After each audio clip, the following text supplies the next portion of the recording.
How to become employee-owned, a practical guide. So you've made the decision to become employee-owned. Let's look at the practical steps in undertaking this transition. Step 1. The design. Here, a plan will be developed for how your employee ownership trust will actually work. Here, you will ask yourself the following questions. How will you plan?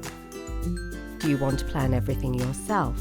Or are you going to adopt a collaborative approach and involve the senior leadership team or other employees? What will be the terms of ownership transfer? For example, how much of the company is to be sold? What will be the price? How long will it take for the shares to be paid for?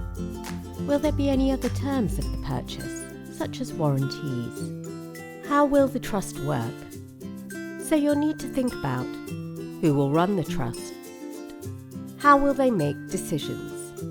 Should this be by majority vote or unanimity, for example? What happens when trustees change? Which employees will be beneficiaries? For example, will there be a minimum period of employment? How may the trust evolve in the future? How will share ownership work? Will the trust hold all shares of the company on behalf of the employees? Or will they set some shares aside for allocation to individual employees using a hybrid model? And how will employee voices be heard? It might be useful to have an employee council. This would effectively be a group who meet regularly to discuss any issues and improvements. Step 2. The implementation. This is the actual process and transition of becoming employee-owned. It will involve getting an independent valuation to ensure the purchase price isn't more than market valuation. It will also involve getting advance clearances from HMRC to avoid any tax surprises. A trust deed will need to be set up, which sets out the rules around the trust's operation and who the trustees will be.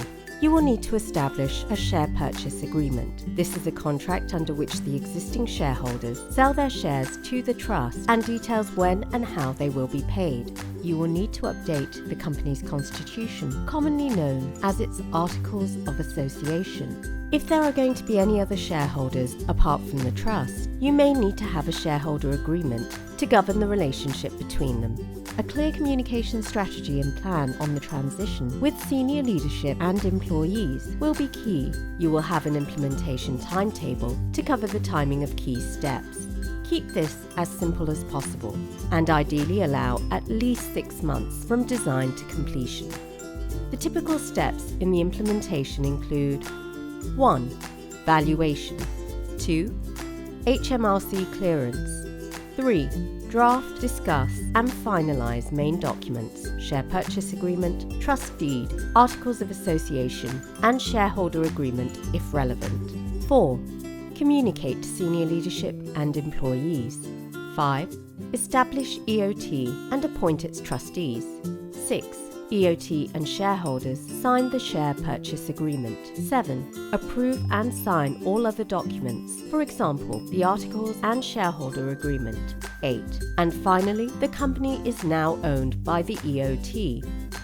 If you have any questions around becoming employee-owned, please visit postlethwaite.co.com or contact Robert Postlethwaite or someone from the team at Postlethwaite Solicitors on 020 381 89420 or email info@postlethwaite.co.com.